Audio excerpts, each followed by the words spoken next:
श्री गणेशाय नमः। सद्गुरुदेव परमात्मने नमः। श्रीमद् भागवत में ये बात कही गई है कि भगवान ने अपनी तरह से ही मनुष्य को बनाया है। जैसे उनकी शक्ल सूरत है, 2 पांव हैं, 2 हाथ है, दोनों ओर 2 कान है, सामने 2 आंखें हैं, नाक है। वैसे ही भगवान ने अपना प्रतिबिंब ही उतारकर मनुष्य के रूप में रख दिया है। मनुष्य का शरीर जैसा यहाँ दिखाई पड़ता है, वैसा ही भगवान का शरीर वैकुंठ में है, गोलोक में है, साकेत में है। वे भी मनुष्य की तरह ही खड़े होकर चलते हैं, हाथ से काम करते हैं और मुंह से बोलते हैं। भगवान के शरीर की बनावट में और मनुष्य के शरीर की बनावट में कोई फर्क नहीं है। यह कितनी विशेष बात है कि भगवान का शरीर किसी जानवर के शरीर के साथ नहीं मिलता, केवल मनुष्य के शरीर के साथ भगवान का शरीर मिलता है। ये तो आप जानते ही हैं कि भगवान सच्चित आनंद घन है।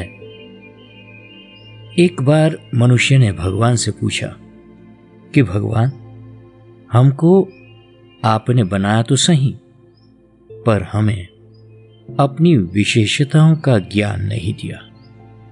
मैं स्वयं भी नहीं समझता हूं कि मुझे मनुष्य के रूप में क्यों बनाया गया। भगवान ने कहा कि और किसी भी प्राणी के शरीर में वो योग्यता नहीं है जो मैंने मनुष्य के शरीर में दी है, इसलिए तुम्हें अपनी श्रेष्ठता का भान होना चाहिए। आप जानते हैं कि सुगंध की इतनी वस्तुएं मनुष्य के सिवाय और किसी को भी सूंघने के लिए नहीं मिलती। नाना प्रकार के सुगंधों की रचना मनुष्यों ने की है।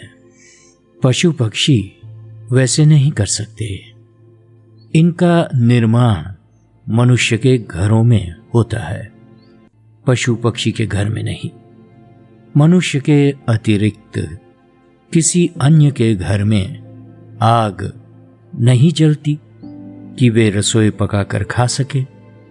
खट्टा मीठा, चरपरा, मालपुआ, पूरी, हलवा, कचौरी, खीर आदि रस के अनेक व्यंजन केवल मनुष्य ही बना सकता है। दूसरा कोई प्राणी दुनिया का नहीं बना सकता। शेर और भालू तो आग देखकर भाग जाते हैं।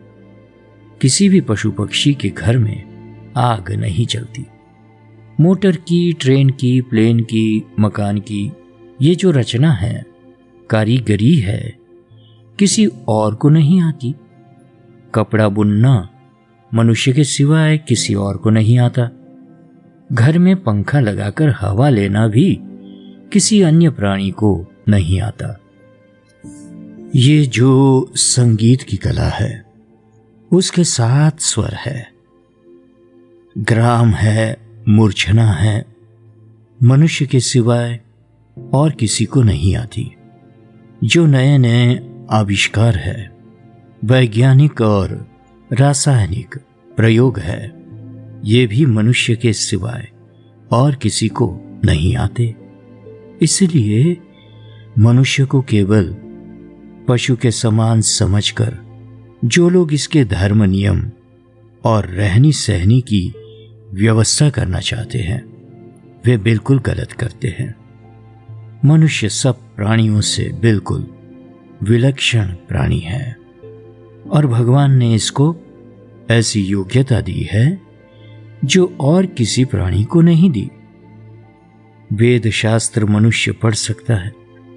स्वर्ग नरक के लोभ और भय से मनुष्य पुण्य कर सकता है, पाप से बच सकता है, मरने के बाद आत्मा के अस्तित्व का ज्ञान प्राप्त कर सकता है, ईश्वर से मिल सकता है और अपने को ब्रह्म जान सकता है।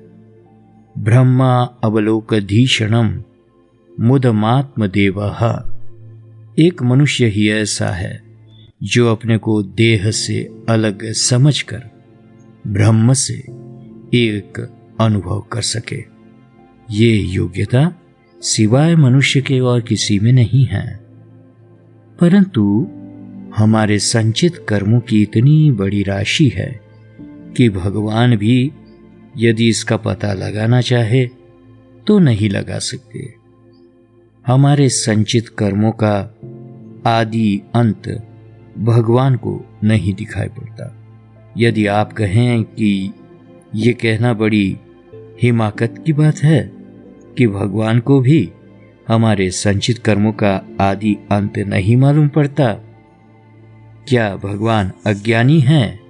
नहीं, भगवान अज्ञानी नहीं है, लेकिन जिसका आदि अंत हो उसको यदि भगवान न जाने तब तो वे अज्ञानी सिद्ध होंगे, किंतु जिसका आदि ही नहीं है उसको भगवान कैसे जानेंगे? भगवान भी नहीं बता सकते कि जीव कब से शुरू हुआ, उसके अंतकरण कब से शुरू हुए और उसके कर्मों का प्रारंभ कब से शुरू हुआ। काल तो जीवात्मा को छूता ही नहीं, फिर उसका आदि अंत भगवान को कैसे मालूम होगा? उसको भगवान कैसे जाने?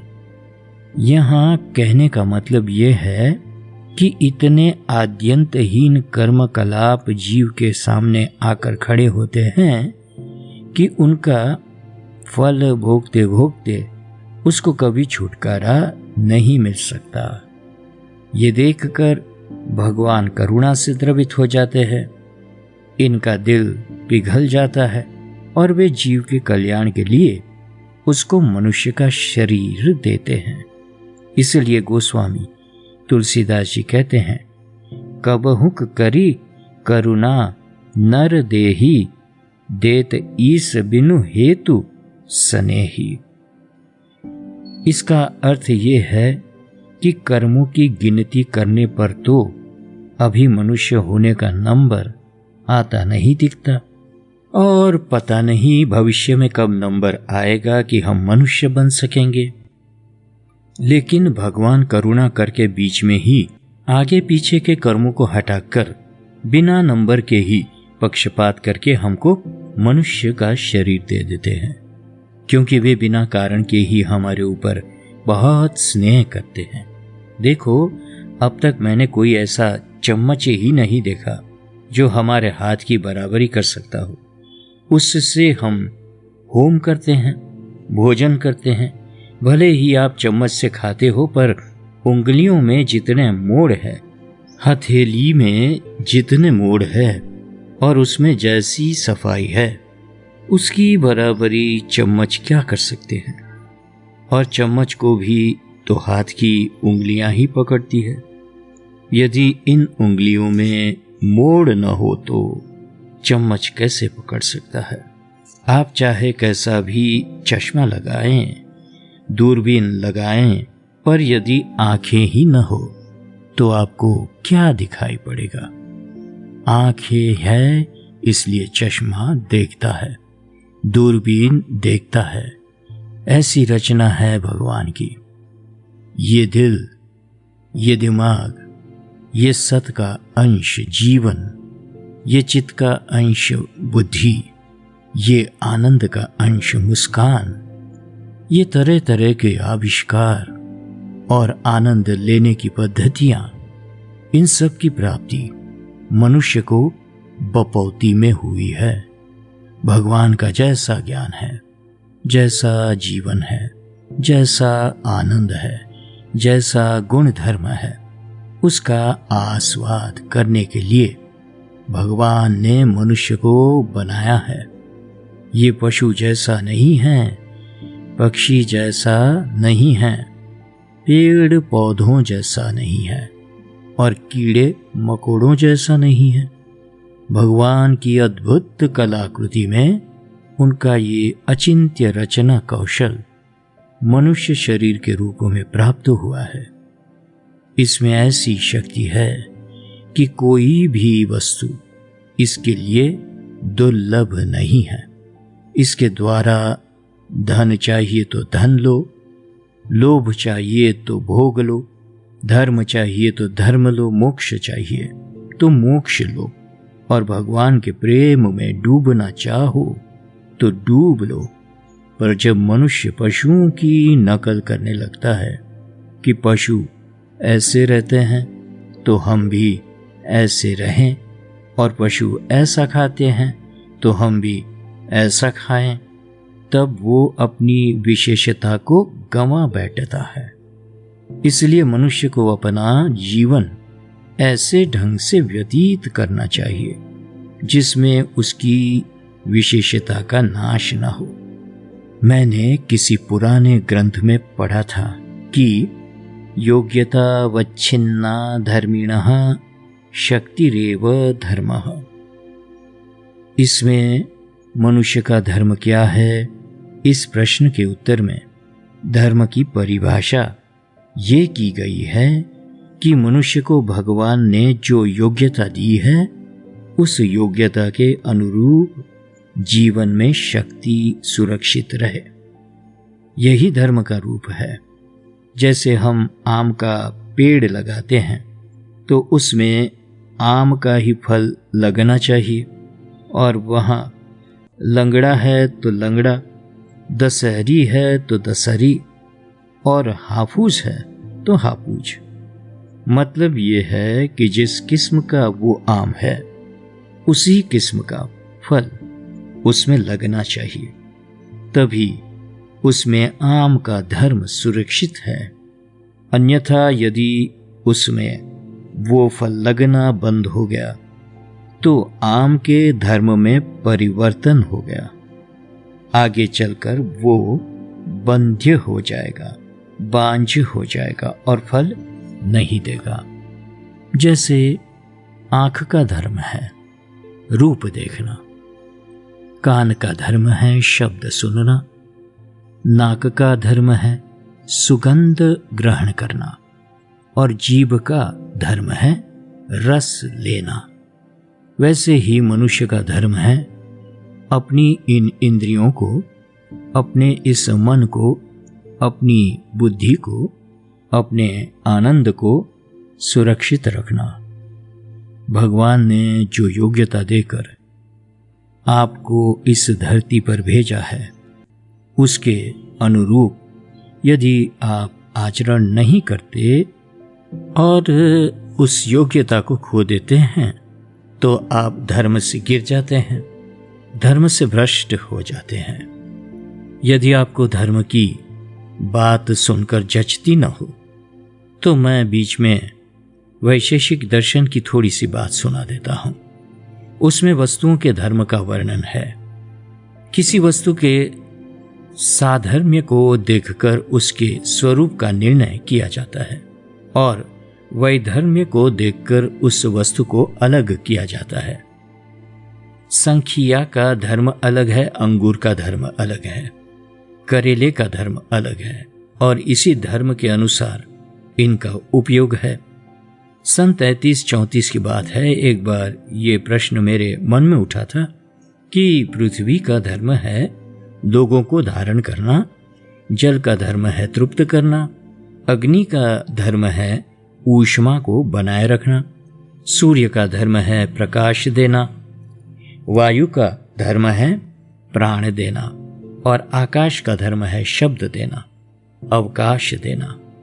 जब ये सब के सब तत्व अपना धर्म नहीं छोड़ते, उसका पालन करते हैं, तब ये मनुष्य ही अपने धर्म का परित्याग क्यों करता है और कैसे कर सकता है?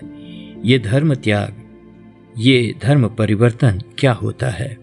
असल में मनुष्य जब पशु की नकल करने लगता है तब वो अपनी विशेषता, अपना धर्म खो बैठता है, और वही उसका धर्म त्याग है, धर्म परिवर्तन है। स्वयंभू मनुजी ने मनुष्य को बताया है कि तुम लोग मेरे पुत्र हो, मानव हो, और पिता पितामह की संपदा पुत्र में आती है, इसलिए कम से कम 10 बातों का तुम ख्याल रखा करो। धृति क्षमा दमो अस्तेयं शौचमिंद्रिय निग्रहः धीर्विद्या सत्यमक्रोधो दशकम धर्मलक्षणम।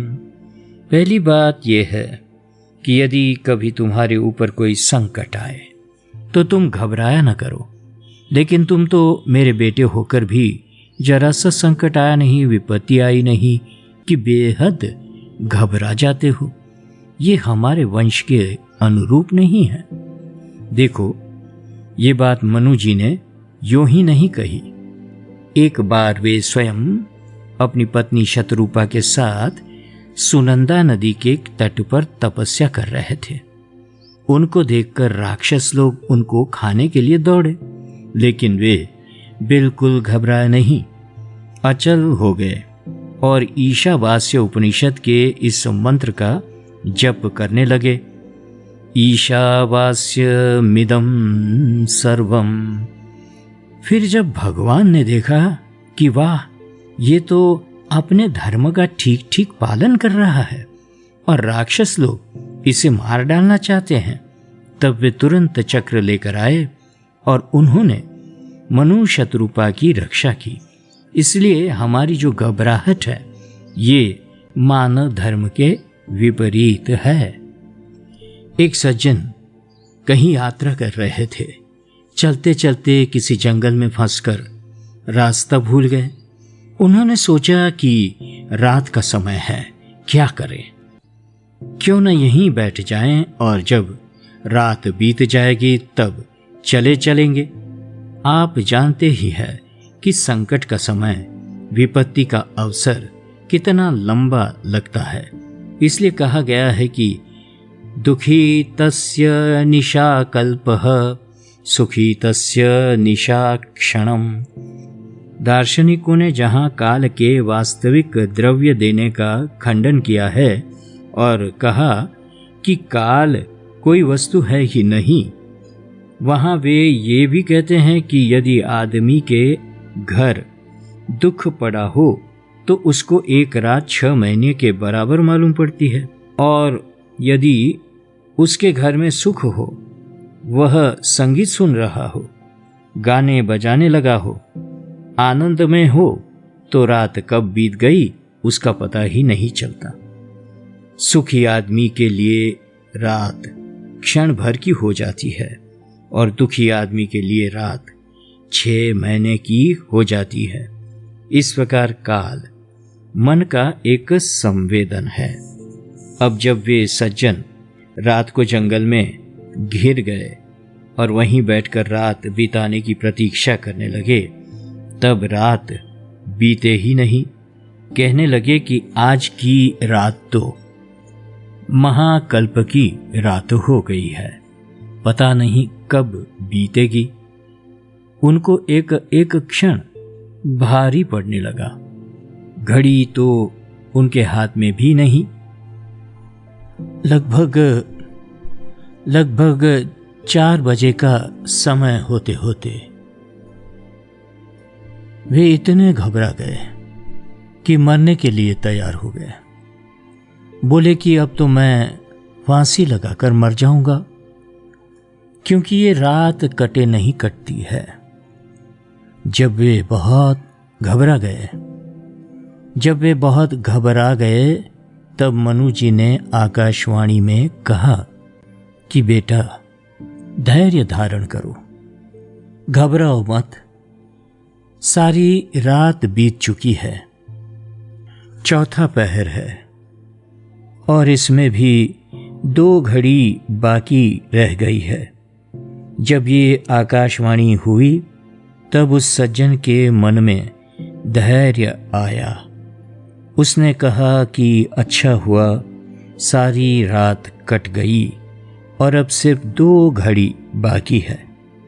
अतः मनुष्य का जो पहला धर्म है वह अपने धैर्य को कायम रखना है। किसी भी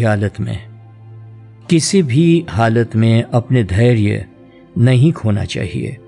जीवन में रात आती है, दिन आता है, रोग आता है, आरोग्य आता है, सुख आता है, दुख आता है। हम जिससे मिलना चाहते हैं कभी वह मिलता है, और जिससे नहीं मिलना चाहते हैं कभी वो मिलता है। किसी भी अवस्था में घबराना नहीं चाहिए। हमारे जीवन को जो गाड़ी है वो बिल्कुल ठीक ठीक चलनी चाहिए। ये धर्म है। इसी को मनुस्मृति में ध्रुति के नाम से कहा गया है। ध्रुति माने धारण करना, रोक रखना। गीता में आता है, धृत्या यया धारयते मनः प्राणेन्द्रिय क्रियाः योगेना अव्यभिचारिण्या धृतिः सा पार्थ सात्विकी। सात्विक धैर्य हमारे जीवन में बना रहे और हम मन को विक्षिप्त न होने दे, चिंताग्रस्त न होने दे। कई बार चिंता का कोई कारण न होने पर भी दूसरे लोग चिंतित कर देते हैं। जैसे जुकाम हुआ, डॉक्टर ने कह दिया कि दवा करो, नहीं तो निमोनिया होने का डर है। पल्स बढ़ी और डॉक्टर ने कहा दिया कि हार्ट ट्रबल होने का डर है। ऐसी हालत में रोग का दुख तो कम होता है, लेकिन भविष्य के लिए जो डरा दिया जाता है उसका दुख ज्यादा होता है। इसलिए मनुष्य की धृति ऐसी होनी चाहिए कि अपने मन को विपरीत परिस्थितियों में भी धैर्यवान बनाए रखे और अपनी सांस की गति को रोक सके। सांस की गति को रोकना माने क्या? माने जहां जाने योग्य न हो वहां जाने से पांव को रोक देना। जो काम हाथ से करने लायक न हो उसको न करें, और जो बात बोलने लायक न हो उसको जीभ से ना बोले। जीभ को, हाथ को, पांव को और दूसरी इंद्रियों को भी अयोग्य काम से रोकने का नाम धृति है। ये प्राण का धारण है। भगवान ने मनुष्य में इंद्रियों को, क्रिया को और मन को भी रोक लेने का सामर्थ्य स्वाभाविक रूप से दिया है। मैंने देखा है कि जब हम छोटे छोटे बच्चों को भी बढ़िया से बढ़िया मिठाई देने लगते हैं तब वे ना बोल देते हैं, लेकिन जब उनकी माँ कहती है कि ले लो बेटा ये प्रसाद है, तब ले लेते हैं। बच्चों को मिठाई देखकर खाने का मन जरूर होता है क्योंकि उनको मिठाई पसंद है, लेकिन जो अच्छे बच्चे होते हैं वे अपने माँ बाप की आज्ञा मानकर अपने को इतना धृतिशील बना लेते हैं कि जब तक हुक्म न हो तब तक कोई चीज नहीं लेते। इसलिए हमें भी लालाय चित्त बालकम अपने मन रूपी शिशु की प्यार दुलार के द्वारा ऐसा सिखाना चाहिए कि वो जरा जरा सी बात पर ललचे नहीं, जरा जरा सी बात में हमारी सांस सांप की तरह फुफकारने न लग जाए। हमारा मन पागलपन करता है और जो चीज छूने की नहीं है उसे छूना चाहता है। कभी हमारे साथ एक ब्रह्मचारी रहा करते थे। एक बार मैं मथुरा के अस्पताल में तत्कालीन सिविल सर्जन डॉक्टर कक्कड़ के ऑफिस में बैठा था। हमारे साथ के ब्रह्मचारी ने उनकी टेबल पर रखी चिट्ठियों का बंडल उठा लिया और उनको खोल खोल कर एक एक चिट्ठी देखने लगे। अब डॉक्टर कक्कड़ हमारी तरफ देखते और मैं डॉक्टर कक्कड़ की तरफ देखूं कि ये क्या कर रहा है ब्रह्मचारी, लेकिन हम दोनों कुछ बोले नहीं। हम जो बेमतलब काम करते हैं, बात करते हैं, उसका एक नमूना है ये। जब मैं उस ब्रह्मचारी को लेकर रवाना हो गया तब रास्ते में मैंने कहा कि कुछ टमाटर खरीद कर ले आओ। वो दुकान पर गया और बोला कि 25 रुपयों का टमाटर दे दो। दुकानदार मेरे पास आया और बोला कि स्वामी जी 25 रुपये का टमाटर। मैंने ब्रह्मचारी से कहा कि क्यों भाई, 25 रुपये का क्यों ले रहे हो? ब्रह्मचारी बोला कि मेरे पास 25 रुपया है, इसलिए 25 रुपये का टमाटर ले रहा हूं। अब मैंने समझा कि इसका दिमाग खराब हो गया है, इसलिए जब बुद्धि नियंत्रण से बाहर हो जाती है तब हम अपने मन की, प्राण की, इंद्रियों की क्रियाओं को पकड़ने में असमर्थ हो जाते हैं। और जब असमर्थ हो जाते हैं तब समझो कि हमारा धर्म हमसे छूट रहा है। इसलिए अपने को रोकने की जो शक्ति है वो बनी रहनी चाहिए। आप दौड़िए, परंतु इतना मत दौड़िए कि जब रुकना हो तो रुक न सके और किसी पेड़ से, दीवार से जाकर टकरा जाए। मोटर चलाइए, परंतु जहां ब्रेक लगानी है वहां उसको लगाने का सामर्थ्य आप में बना रहना चाहिए। इसी को धृति कहते हैं। दूसरे मानव धर्म के रूप में मनु जी ने जिसका उल्लेख किया है वो है क्षमा। क्षमा समर्थ पुरुष के भीतर रहती है। किसी ने गलती की और हम सोचने लगे कि इसका क्या करें, तो ये हमारी मजबूरी है। दंड देने का सामर्थ्य अपने अंदर रहने पर भी हम चाहे तो उसको क्षमा कर सकते हैं। क्षमा बिल्कुल मनुष्य का धर्म है। निर्बल मनुष्य क्षमा को कभी अपने जीवन में धारण नहीं कर सकता। लेकिन क्षमा कब होती है? कभी कभी हम क्षमा का उल्टा व्यवहार करते हैं। उल्टा व्यवहार कब होता है? जब हम स्वयं तो करते हैं गलती और सोचते हैं कि अच्छा भाई, ऐसा तो होता ही रहता है, लेकिन दूसरे से गलती हो जाए तो उसके सिर पर सवार हो जाते हैं कि तुमने ये गलती क्यों की। यह मनुष्यता की सीमा का उल्लंघन है। अपने को क्षमा करने के लिए क्षमा नहीं है, दूसरों को क्षमा करने के लिए क्षमा है। अपने से कोई गलती हो जाए तो उसका प्रायश्चित करना चाहिए, उसके लिए पछताना चाहिए, माफी मांगनी चाहिए। फिर आगे हम ऐसी गलती नहीं करेंगे, इसका दृढ़ निश्चय होना चाहिए। अपनी गलती पर अपने को क्षमा नहीं किया जाता, सामने वाले की गलती पर उसको क्षमा किया जाता है। अब आप देखिए कि आपके भीतर क्षमा करने की कितनी शक्ति है। छोटी छोटी बातों को लेकर हम अपना बड़ा बड़ा काम बिगाड़ लेते हैं। मैंने महात्मा गांधी के बारे में सुना पड़ा है कि उनके साबरमती आश्रम में किसी ने उनकी घड़ी चुरा ली। चोर पकड़कर उनके सामने लाया गया। उसको देखकर महात्मा जी हंसने लग गए और बोले कि देखो भाई, इसको घड़ी की जरूरत बहुत ज्यादा है। ये चोरी करके भी अपने पास घड़ी रखना चाहता है और मुझे घड़ी की जरूरत बहुत कम है। मैं घड़ी को मेज पर छोड़कर कहीं चला गया था और तब ये उठा ले गया। इसको घड़ी दे दो और कुछ कहो मत। महात्मा जी के आज्ञा अनुसार घड़ी दे दी गई। आप महात्मा जी के उस हृदय की ओर देखिए। ये व्यवहार चोरी के लिए प्रोत्साहन नहीं है, बल्कि चोर के हृदय को पानी पानी कर देने के लिए है।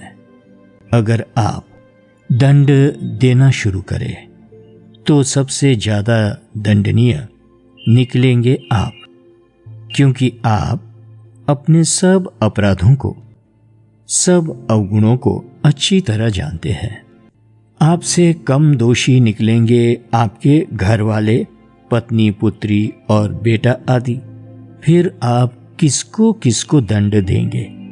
दंड देते देते आपका सारा जीवन बीत जाएगा, लेकिन अपराध तो कम न होगा। दंड देने का काम शासक का है। वो दंड दे। आप दूसरों को दंड देने की चिंता में अपने दिल को क्यों बिगाड़ते हैं? एक बार मैं किसी आदरणीय माताजी के साथ वृंदावन से कहीं जा रहा था। कार के ड्राइवर से कोई गलती हो गई। माताजी को क्रोध आ गया। उनकी आंखें लाल हो गई और ड्राइवर को दंड देने का विचार करने लग गई। मैंने धीरे से कहा कि ड्राइवर को दंड देने का विचार तो आप पीछे कीजिए। अभी तो आपकी आंखें लाल हो गई है, भौहें चढ़ गई है, आपके होंठ कांपने लगे हैं और आपका दिल जल रहा है। गलती तो है ड्राइवर की और तकलीफ पा रही है आप। इस समय दंड आपको मिल रहा है, इसलिए पहले आप अपने को संयत शांत कर लीजिए, फिर शांति से ड्राइवर को जो दंड देना हो वो दीजिए। इस पर माताजी चुप हो गई और कुछ बोली नहीं। जहां पहुंचना था वहां पहुंचकर ड्राइवर ने आकर मुझे प्रणाम किया और बोला कि स्वामी जी, मैं सब सुन रहा था, आपने बड़ी कृपा की, माताजी ने मुझे क्षमा कर दिया है। तो हम अपना दिल जलाकर, अपने हृदय में आग लगाकर जब दूसरों को भला बुरा कहने के लिए चलते हैं तो उस पर उसका असर पड़े या न पड़े, हमारे ऊपर तो पहले ही असर पड़ गया। इसलिए मनुष्य को क्षमाशील होना चाहिए। पशु क्षमा नहीं कर सकता। यदि पशु को गुस्सा आ जाए तो कुत्ता होगा तो काट लेगा, बैल होगा तो सींग मार देगा और कहीं शेर हुआ तो खा जाएगा। पशु को क्षमा करना नहीं आता, वह भूल जाता है, ये बात दूसरी है, लेकिन क्षमा करना तो मनुष्य का ही धर्म है। यदि आपने अपनी माँ को, पत्नी को, अपने भाई को, बेटे को, पति को क्षमा करने की सामर्थ्य नहीं है तो आप गृहस्थी चलाने योग्य नहीं है। ये जो संयुक्त परिवार बनाने चलाने की योग्यता आप में है, उससे आप क्षमा के बिना बिल्कुल वंचित हो जाएंगे। श्री हनुमान जी ने जानकी जी से कहा कि माता, इन राक्षसियों ने आपको बहुत सताया है, आप कहें तो इनको मैं पांव से रौंद दूं, हाथों से नोच लूं और इनके बाल उखाड़ लूं। जानकी जी ने कहा कि हनुमान, तुम क्या बोल रहे हो? इससे क्या श्री रामचंद्र जी का यश बढ़ेगा? लोग कहेंगे कि श्री रामचंद्र जी के जानकी के सेवक ने ऐसा किया। इसलिए मेरे भाई, काम करते समय अपने परिवार का, अपनी योग्यता का और अपने इस अभिनय का जो आपको मिला हुआ है, ठीक ठीक निर्वाह करना आवश्यक है। आप घबराते क्यों हो? आप दूसरों को क्षमा करो, ईश्वर आपको क्षमा करेंगे। यदि आप दूसरों को क्षमा नहीं कर सकते हो, किस मुंह से अपने अपराध के लिए ईश्वर से क्षमा मांग सकोगे? हमने अपने जीवन में, दूसरों के जीवन में और संत महात्माओं के जीवन में भी क्षमा के बहुत से उदाहरण देखे हैं। एक बात आप ध्यान में रखिए कि आपका मनुष्य जीवन संसार की सभी चीजों की अपेक्षा श्रेष्ठ है। इसलिए क्षमाशील बनिए। तश्तरी टूट जाए तो टूट जाने दीजिए।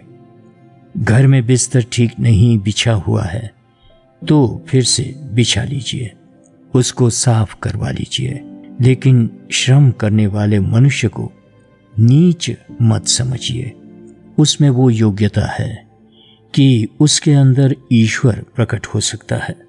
जहां ईश्वर है और ईश्वर के प्रकट होने की योग्यता है, वहां यदि आप क्षमा नहीं करेंगे तो ये कैसे मालूम पड़ेगा कि ये आपका मन है, ये आपकी जीभ है और ये आपका हाथ है। यदि मन, जीभ और हाथ आपके काबू में नहीं है और समय पर शांत नहीं रहते हैं तो कैसे पता चलेगा कि ये आपके हैं? महात्मा बुद्ध को कोई गाली दे रहा था। उन्होंने बस इतना ही कहा कि मुझे तुम्हारी गालियां स्वीकार नहीं हैं, और चलते बने।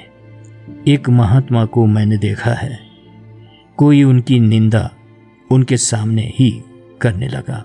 वे बड़े ध्यान से सुन रहे थे, बल्कि कान को और पास कर लिया। निंदा सुनने के बाद बोले कि भाई, मैं तो ढूंढ ही रहा था कि मेरे अंदर कोई ऐसा दोष हो जो मुझको मालूम न हो।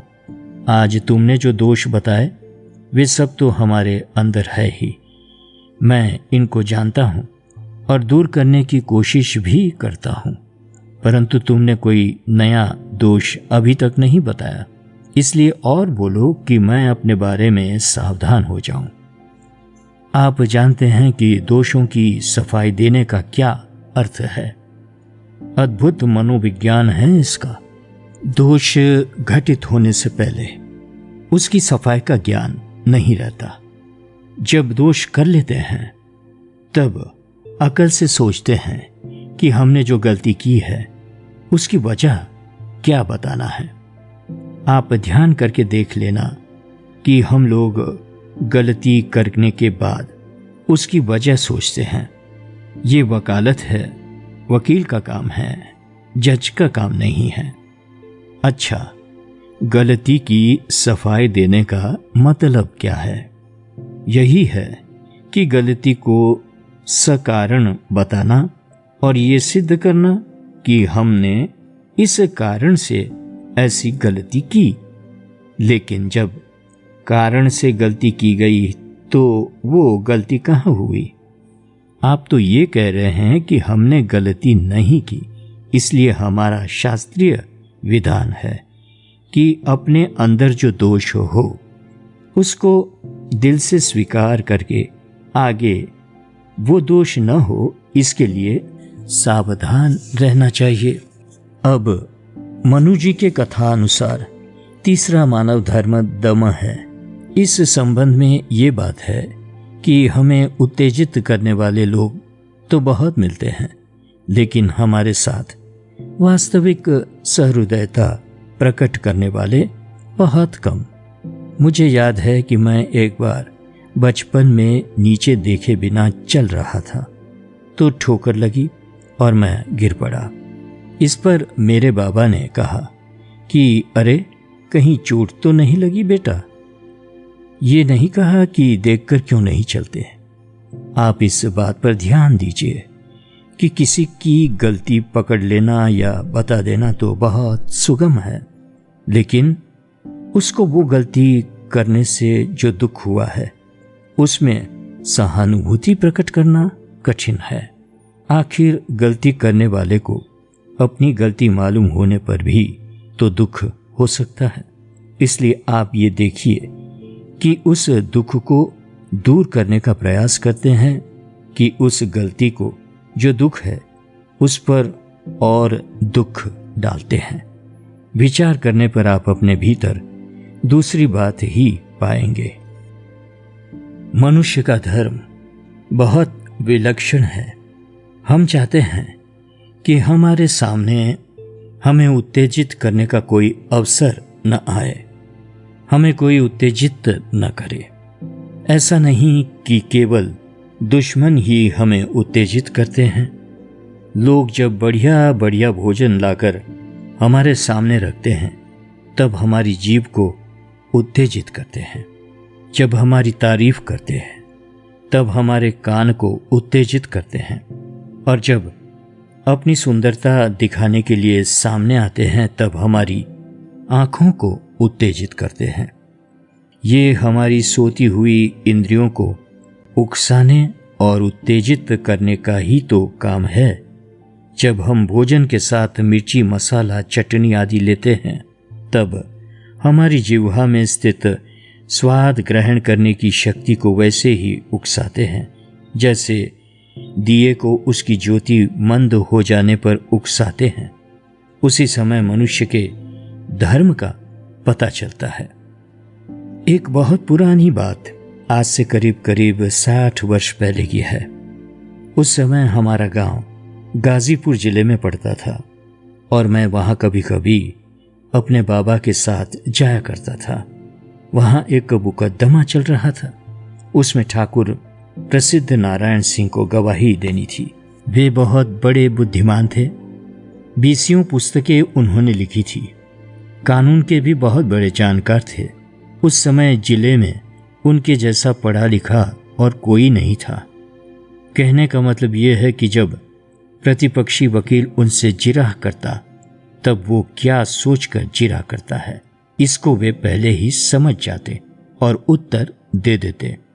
अंत में प्रतिपक्षी वकील ने जिरह में उनको कह दिया कि आप कुछ समझते भी है कि यूं ही बिना समझे बूझे जवाब दे रहे हैं। ये कहकर उसका दिया उत्तेजित कर दिया प्रतिपक्षी वकील ने ठाकुर प्रसिद्ध नारायण सिंह को। बस ये सुनते ही ठाकुर साहब के मुंह से निकल गया कि मैं तुमको अभी 10 वर्षों तक वकालत पढ़ा सकता हूं। इस पर प्रतिपक्षी वकील को मौका मिल गया और उसने जज से कहा कि सर, इनकी ये बात नोट कर ली जाए। अब मैं जिरा करना बंद करता हूं क्योंकि मैं इनके साथ जिरा करके पार नहीं पा सकता। ठाकुर प्रसिद्ध नारायण सिंह उत्तेजना में अपनी योग्यता का बखान कर गए और उनकी गवाही वहीं बंद हो गई।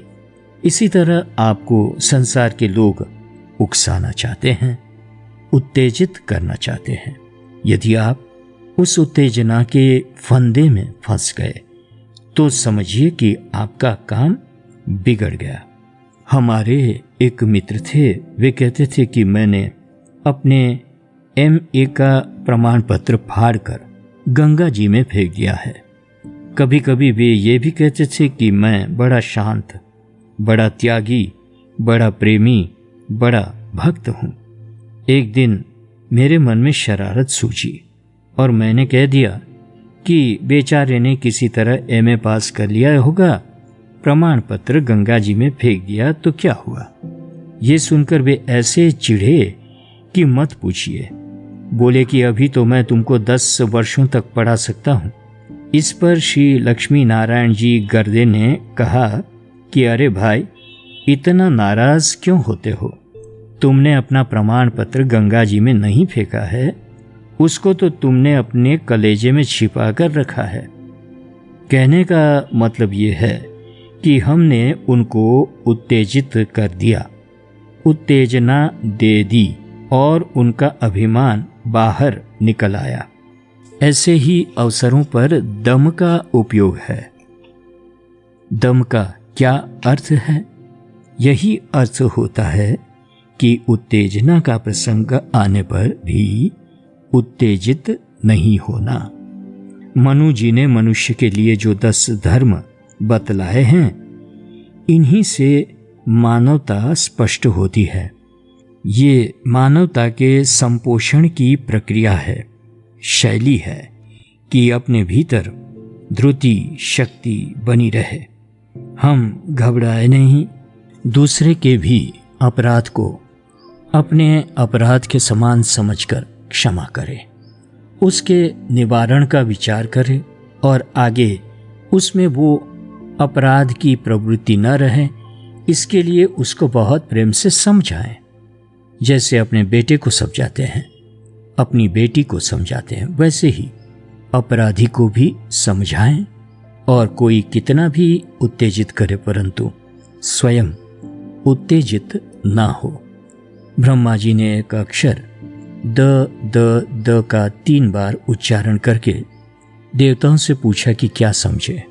देवताओं ने कहा कि हाँ, आपने कहा दम्यत, दमन करो। दैत्यों से पूछा कि तुम क्या समझे। दैत्य बोले ये समझे कि दयध्वम, दया करो। फिर उन्होंने मनुष्यों से पूछा कि तुम क्या समझे। हाँ, ये समझे कि दत्त, दान करो। द एक ही था और उसके भिन्न भिन्न अर्थ हो गए।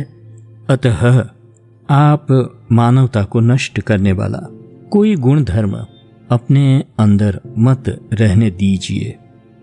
जिससे मानवता संपुष्ट हो उन्हीं सद्गुणों को धारण कीजिए। यही मानवता और यही मानव धर्म है। अब आगे का प्रसंग कल सुनाएंगे। ओम शांति शांति शांति।